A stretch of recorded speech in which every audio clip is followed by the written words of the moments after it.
नमस्कार, welcome to daily affairs. मैं हूं ज्ञानेंद्र द्विवेदी। देखिए, जब हम अमेरिका और ईरान के बीच की मौजूदा सिचुएशन की बात करते हैं तो हमें इसे सिर्फ एक जवाबी बयानबाजी या डिप्लोमेटिक टेंशन की तरह नहीं देखना चाहिए।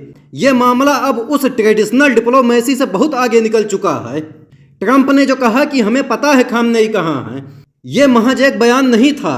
ये दरअसल में एक साफ सिग्नल था, एक खुली वार्निंग कि अमेरिका अब इरादे जताने की जरूरत नहीं समझता, वो सीधा अपनी कैपेबिलिटीज का डिस्प्ले करने के लिए रेडी है।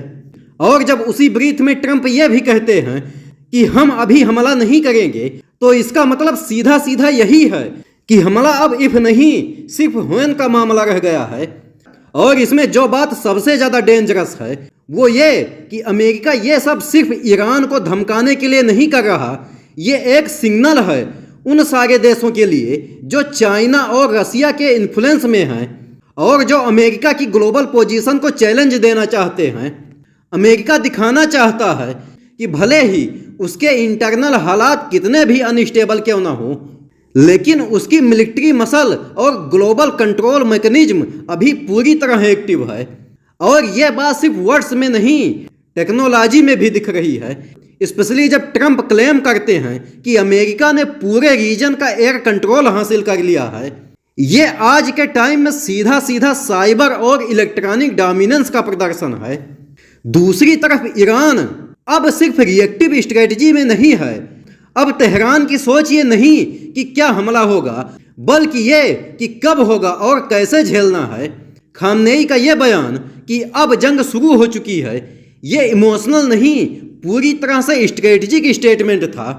ये एक सिग्नल था कि ईरान अब उस पैसिव डिप्लोमेसी से बाहर आ चुका है जहां वो सिर्फ कंडेमनेशन करता था या स्टेटमेंट इशू करता था।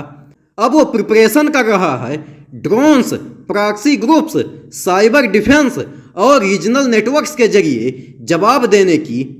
और हाँ, ये प्रिपरेशन इजराइल तक जाती है, क्योंकि ईरान ये बात जानता है कि अमेरिका के हर मूव में इजराइल की इन्वॉल्वमेंट जरूर होती है। और अब इस पूरे गेम में एक तीसरी परत है जो ज़्यादातर लोग इग्नोर कर देते हैं, वो है रसिया और चाइना की बैक एंड मौजूदगी। रसिया अभी खुलकर सामने नहीं आया है, लेकिन वो सब कुछ ऑब्जर्व कर रहा है।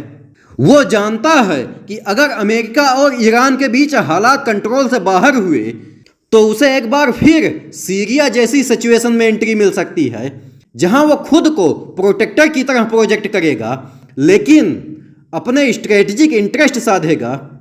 और वहीं चाइना भी साइलेंट है, लेकिन वो साइबर फ्रंट पर एक्टिव है। वो इस पूरे क्लैश को वेस्टर्न पावर्स की आपसी लड़ाई के तौर पर देखता है और हर अपॉर्चुनिटी को अपने बेनिफिट के लिए कैश कर रहा है। और जब हम अमेरिका की सिचुएशन को देखें तो वहां भी सब कुछ स्टेबल नहीं है। ट्रंप के पीछे खड़ी लॉबी, चाहे वो चर्च बेस्ड रेडिकल्स हों या वार हंग्री थिंक टैंक्स, अब खुलकर न्यूक्लियर स्ट्राइक तक की बात कर रही है। ये वो हिस्सा है जो वार को डिवाइन कमांड की तरह देखता है।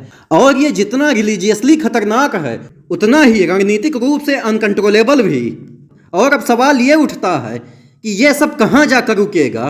क्या हम किसी मेजर वार की तरफ बढ़ रहे हैं, या ये सब एक साइकोलॉजिकल वारफेयर है जो अपने पीक पर पहुंचकर खुद ही कूल डाउन हो जाएगा? अभी इसका कोई डेफिनिट आंसर नहीं है, लेकिन एक बात क्लियर है, अब अगर एक भी स्ट्राइक हुई, एक भी सक्सेसफुल अटैक हुआ, तो इसका असर सिर्फ ईरान या अमेरिका तक सीमित नहीं रहेगा। इसका ripple effect Lebanon, Iraq, Syria, Israel और यहाँ तक कि ग्लोबल ऑयल सप्लाई चेन तक पहुँचेगा।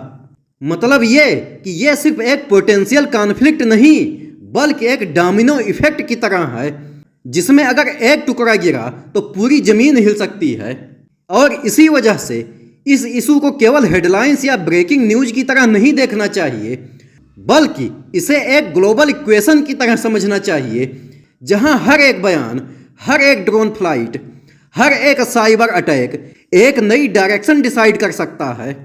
और आप जो भी सोच रहे हो, चाहे इंटरनेशनल रिलेशंस में इंटरेस्ट हो या सिर्फ यह समझना चाहते हो कि दुनिया किस दिशा में जा रही है, एक बात बिल्कुल साफ है, अगले कुछ हफ्ते और महीने यह तय करेंगे कि क्या हम सिर्फ वर्बल एस्केलेशन के दौर में हैं या फिर एक ऐसे युग में एंटर कर चुके हैं जहां वार सिर्फ बॉर्डर्स पर नहीं, सर्वर्स और स्क्रीन पर भी लड़ा जाएगा।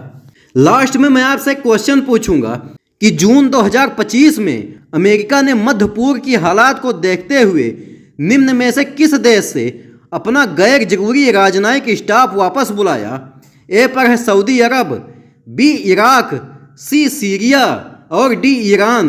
अगर आपको आंसर पता है तो कमेंट बॉक्स में जरूर दीजिए, और अगर वीडियो पसंद आया हो तो लाइक और सब्सक्राइब जरूर करिए। मिलते हैं अगले वीडियो में। जय हिंद।